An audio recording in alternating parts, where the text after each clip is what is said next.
En un programa anterior mencionamos algo de las ascendencias y descendencias de refilón, así, ¿verdad? Y ciertamente, cuando decíamos que se perdía la memoria de ancestros porque no se recuerdan, eso es cierto. Sí. Uno termina no sabiendo quiénes son sus raíces familiares, porque no se cultiva, digamos, en el desarrollo de las familias hoy, ni las reuniones así como la que tenemos nosotros aquí, donde podemos hablar muchas tonterías y hablar de la familia y hablar de las cosas y de los recuerdos y cultivar eso y transmitir eso a hijos y eso. Eso ya no se acostumbra, además porque en muchos hogares ese conversatorio está sustituido por el televisor al frente. Entonces, por el televisor al frente, entonces toda la gente está pendiente del televisor aunque estén sentados en la mesa. Sí. ¿Verdad? Yo muchas veces les decía a mis estudiantes cuando daba clases que yo pertenecí a las dos familias, materna y paterna, de una manera muy rica porque en ambas familias se acostumbraba a reunirse en la mesa, ya fuera para almorzar o para tomar café o para lo que fuera, ¿verdad? Y esos eventos eran muy ricos porque había un intercambio, digamos, de memoria y de recuerdos, y uno podía preguntarle a los abuelos y a los tíos un montón de cosas, y ahí iba para atrás. Y que a lo que yo iba era que desde ese punto de vista, a nosotros, en el caso de mis familias, nos educaron en ese recuerdo de los antiguos viejos, ¿verdad? De los abuelos y los bisabuelos, y cómo habían llegado a Costa Rica, porque algunos eran de origen colombiano, otros de origen dominicano, y los demás eran ticos, pero cómo habían llegado y todas las dificultades, y sobre la forma como fueron desarrollándose, con las dificultades que fueron desarrollándose y todo eso. Y eso nos creaba a nosotros un sustrato muy importante de valoración de esos personajes, de esfuerzo, de honradez, de honestidad, de vida familiar, de un montón de valores. Y de asociación familiar. Por supuesto, de un montón de valores, sí, que se iban transmitiendo, que lo iban enriqueciendo a uno en valorar a sus ancestros por un lado, pero eso simultáneamente nos llevaba a nosotros, no porque nos lo decían en esa mesa, sino a entender que las otras familias que no eran las nuestras eran iguales. Y que entonces, si la familia nuestra valía por ese sentimiento que se iba cultivando de rescatar el esfuerzo para ser lo que éramos, igualmente eran válidas las otras familias e igualmente valerosas en todo ese trayecto. Y que eso era una riqueza, digamos, cultural muy importante, porque si uno aprendía que si la familia de uno valía y que todas las demás valían, y todos valíamos, como claro, seres humanos, como grupos familiares. Eso se ha perdido, esa parte. Como que ahora la gente está desconectada de sus propias raíces. Sí. ¿Verdad? Los estudios genealógicos a veces sirven para eso, pero no es suficiente. Más que saber cómo viene uno por ahí, ¿verdad? Más rico es la transmisión de las experiencias orales, de lo que se puede contar de vida, de padres, de abuelos, de bisabuelos, cuando se ha tenido el contacto con ellos. Y cuando se ha tenido alguna manera, alguna relación rica en ese encuentro con esas personas. Pero creo que en todas las familias hay alguien, uno o dos personas que siguen muy apegadas a eso. En el caso nuestro, yo tengo un nieto, ¿verdad?, que es apegado a los conceptos familiares y se pasa investigando sobre la familia Fernández, sobre la familia Escalante, sobre nuestro nexo con los alemanes de los Hack. Tiene una gran ilusión en cuanto a todo su parentesco. Es decir, él y lo va asociando con otras familias. Yo no sé, eso, lástima que no se da en todo el mundo, ¿verdad? Porque es una virtud, ¿verdad? El respetar y querer lo que significaron sus ancestros, ¿verdad? Y yéndose hacia atrás, ¿verdad? Y con sus amigos, él le encanta no hacer alarde, pero sino explicar cómo es la cosa. Si cuando una persona amiga de una fallece, por ejemplo, Sí, uno pudiera sacar un ratito de tiempo para tratar de recoger, ahí en forma escrita o grabado de alguna manera, las cosas buenas y positivas que uno tuvo con esa persona o que le dejó. Ya, eso sería ya un extraordinario aporte sí, para su memoria, la memoria del fallecido.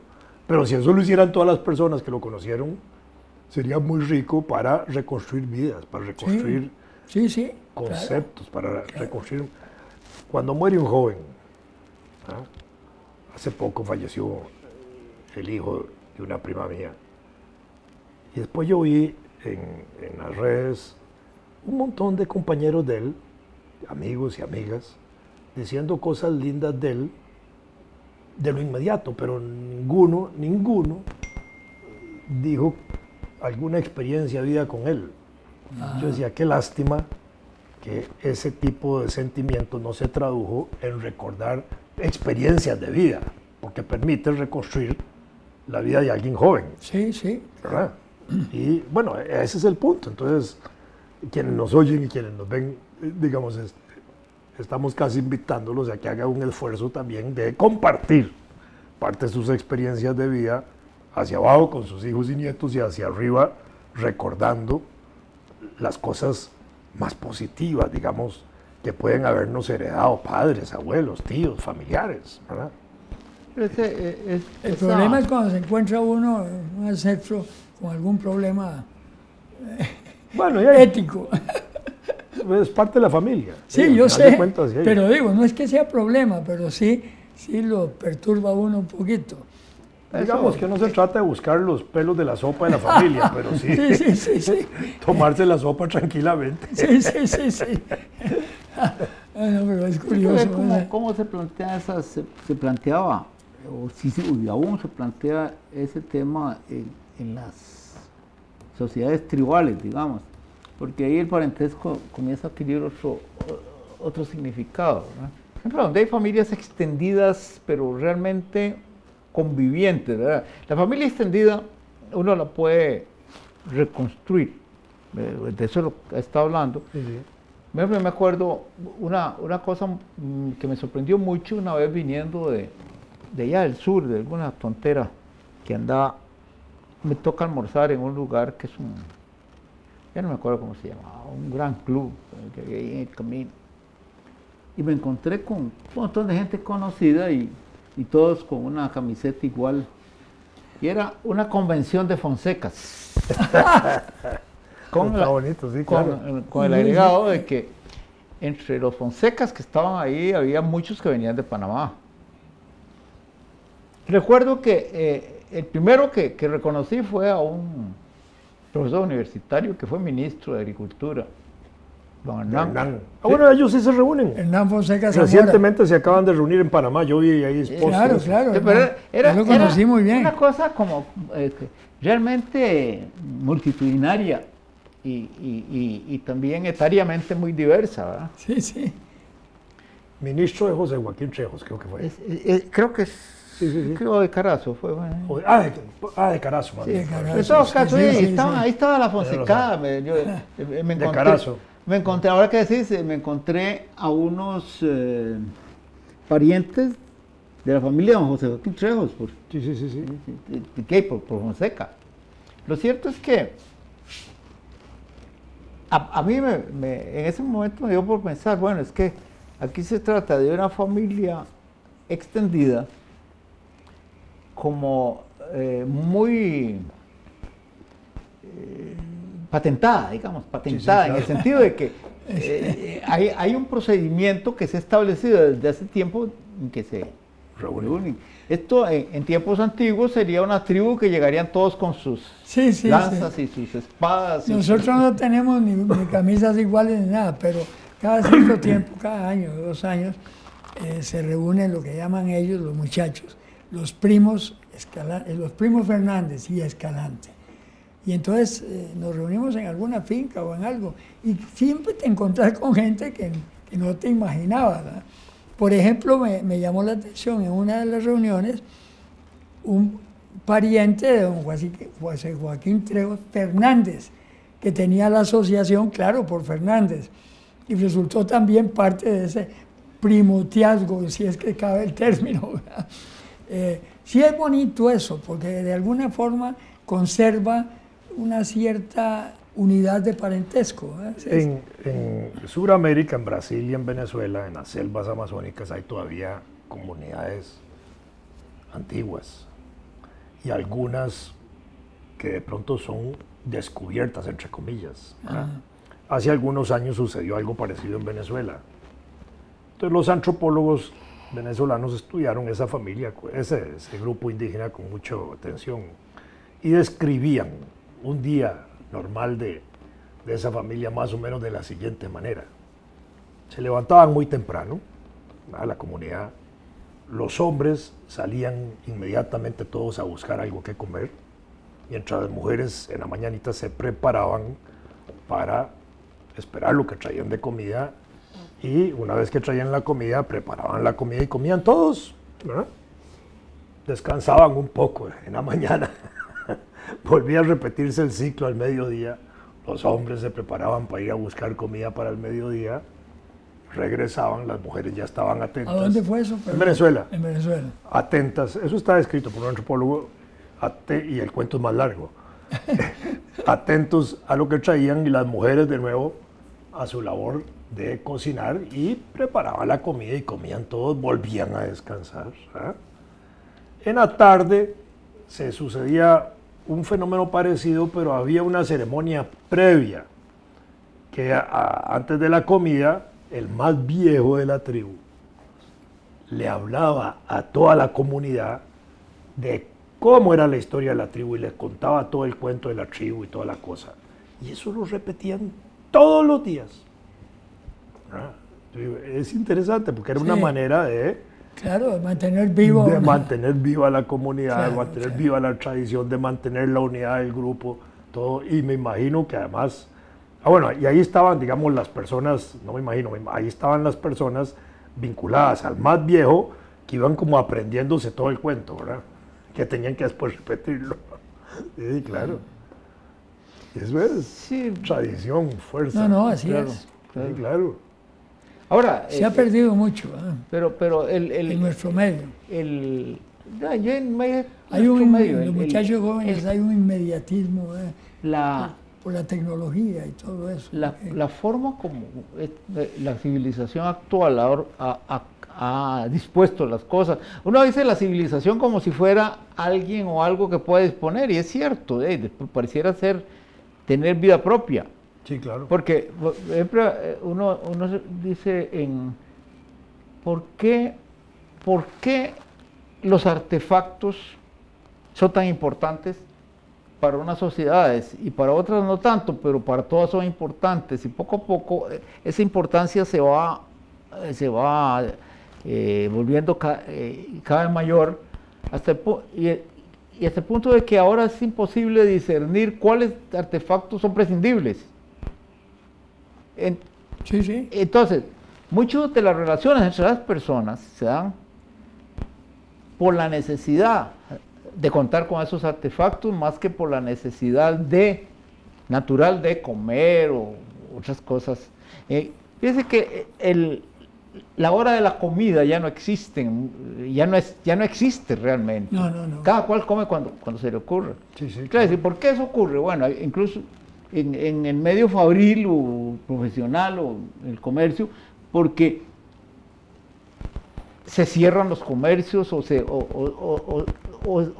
organizan para que a cierta hora todo el mundo vaya a comer, pero no es en las condiciones tradicionales. Y sobre todo en las grandes ciudades. Vos vives en Nueva York y te agarra la hora y te metes a un restaurancillo ahí. Excepto en Toledo, España. Excepto en Toledo, España. Una vez llego yo a Toledo, España, con la emoción de ir a ver los museos y toda la cosa, y me traslado y llego exactamente como a las 11:55.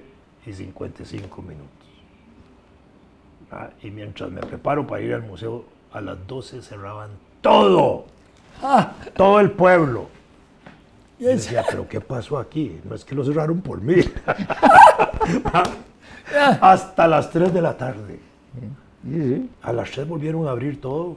¿Ah? Sí, pero ¿qué pasó? Es que sacaban hora de almuerzo y hasta hora de siesta. ¿Ah? Claro. A la muy puchica, español, yo decía, no puedo creer que esta muy sea la tolerano. España. ¿Ah? Estoy hablando de hace unos 15 o 20 años atrás, pero de todas maneras así funcionaba y creo que así sigue funcionando ahí. No creo que haya variado mucho. Una forma de En alguna disciplina. época aquí la gente trabajaba hasta el mediodía, iba a su casa, Sí. tenía hasta 2 horas de almuerzo Sí, ese- y regresaba a A trabajar. trabajar. En esas 2 horas se almorzaba y parientes de la familia podían hacer una siestita de 10 o 15 minutos, ¿verdad? Y se iban a eso era, trabajar. sí, sí. Después acortaron los horarios de trabajo, después los integraron de una manera tal, ¿verdad?, que no hay margen de ir a la casa a comer. Dan eso media es. hora de almuerzo y ahí dentro de la fábrica o dentro No, yo del- recuerdo cuando y yo se acabó trabajaba- eso. Cuando yo trabajaba en la Tesorería Nacional, empezábamos a las 7. A las 11 había un break, salíamos. Y volvíamos A a la la una. 1. Ese era el. Entonces uno tenía el chance de almorzar algo y de pasar una siestecilla de 15, 20 minutos. ¿No? Eso era. Y la costumbre de la siesta, que es tan importante, para mí por lo menos. No, yo sigo tenía una tía pensando- que me tocaba verla almorzar y hacer la siesta de 10 minutos. Sí, y sí. irse a trabajar. Bueno, trabajaba a los 300 metros de la casa, Sí. ¿verdad? Pero ella hacía su descanso. No todas mis tías hacían eso, pero había una que sí. A mí me decía mi papá, ¿por qué si estás al frente del Club Unión, por qué no vas? Nosotros somos socios, no sé qué, ¿por qué no vas y aprovechar para almorzar ahí y entonces volvés a trabajar? Le digo, no, por la siesta. Vaya, más es más caro. Yo prefiero volver a la casa. Y sí, y normalmente me iba a pie, porque eso era la costumbre. Del correo al barrio Luján, porque ¿qué tardaba? 20 minutos. Iba caminando. Como chiquillo yo me iba a pie de la casa en el barrio Luján a la Escuela Buenaventura Corrales. Y volvía a pie, y en la tarde me volvía. Y era algo muy corriente. Sí, ahora nadie quiere caminar, todo el mundo, el que menos tiene es una bicicleta. ¿Verdad? Tanto de querer como de poder, porque hay Ya uno. no se puede. Bueno, yo tengo una experiencia con unas salidas breves hasta el supermercado ese donde hacemos las asambleas universitarias ahora, que llega todo el mundo. El supermercado. Sí, sí, sí. Entonces, me voy caminando y ya se me olvida que es caminando, simplemente salgo. Pero el punto es que ahora, con el tiempo ya me doy cuenta de que hay hitos automáticos, por ejemplo, de saludos. Sí, sí, sí, sí. Hay un guarda muy Nos cortés, encuentra uno ciertas muy personas a cortés, cierta hora. que exacto. está en el colegio de trabajadores sociales. Siempre nos saludamos, pero hay unos trabajos en la vía que tienen meses de estarse haciendo. Parece que han Y tenido nunca lo terminan. han tenido que rectificar muchas cosas. Como o la loma revisar, del barrio Escalante tiene y siempre están ahí los trabajadores. meses. Y ya me doy cuenta de que ya conozco a varios sin saber cómo se llaman, pero ellos me conocen a mí, nos saludamos. Claro, claro. Y si yo me tardo un poco en el supermercado porque me encuentro a muchos colegas, ¿no? Entonces me los encuentro en el tentempié de media mañana. ¿Cómo es que a las 9? Casi a las 9, por las 9. Pero todavía existe el tentempié. Se siente, no, yo creo bueno. que ellos le digan tentempié, pero Bueno. ellos porque yo están no. sentados correctamente, bien organizados con sus, ¿cómo se llaman? Loncheras. Loncheras, ahora dicen loncheras, antes era portaviandas, ¿no? Ahora Sí, es claro. lonchera. Entonces, están comiendo y saludan. Y saludan exactamente como cuando uno iba por las caminos de campo, aledaños a la Juela, y ahí estaban la gente comiendo y saludaban uno saludaba desde la tranquera. Habían fondas. ¿Cómo? Fondas. Ah, bueno, había fondas, y llamaban fondas, ¿verdad? Fondas. Mi abuela hablaba de las fondas porque ella se crió en Orotina en una época de su vida y era un sitio de camino hacia Punta Arenas, de carretas. Entonces habían fondas donde la gente y los carreteros paraban ahí, ponían las reses por un lado y las carretas por otro. Y se hacían unos vacilones de noche, de paso. Sí, sí, claro, claro. Tenían que dormir ahí. Una época, yo no sé, tal vez yo hablo de cosas demasiado antiguas para ustedes. Una época, estaba en la escuela, el chiquillo que recuerdo, en que mi mamá resolvió, siempre tuvo servicio, pero resolvió que qué pereza con el servicio y que esto y que el otro, que iba a pedir el almuerzo por portavianda, ahora que dijeron. Portavianda. Había una organización en que te llevaban todos los días el almuerzo cambiado y todo. Por supuesto que el cambio de mi mamá duró un mes, ¿verdad? Porque pues, todo el mundo se aburre, no ha llegado ya está frío, ya esto, ya el otro. Y entonces, otra vez, a contratar otra vez muchacha, cocinera y todo. Pero sí lo recuerdo muy bien, ¿verdad? Todo el mundo esperando a la portavianda para ver qué traía esta vez. Yo recuerdo cuando yo llegué a Holanda y a Bélgica, ¿sí? Estuve viviendo una cosa que asombró al principio y después ya era natural. A eso de las 11:30 de la mañana se oía en el barrio, vivíamos en barrio, una campanita. Entonces las señoras, todas las señoras salían con unos recipientes a comprar la sopa. Qué bueno. Otro para comprar el postre. Y eso llegaba de afuera, pero era todo muy ordenado. Sí, como europeo. El vehículo era limpio, organizado. Y nada, era moderno el asunto, pero a la vez antiguo, porque la campanita decía, vea, hay que almorzar, ya viene la sopa. Bueno, es evidente que las costumbres no son exclusivas, ¿verdad? Revisar, ¿verdad? ¿Cómo se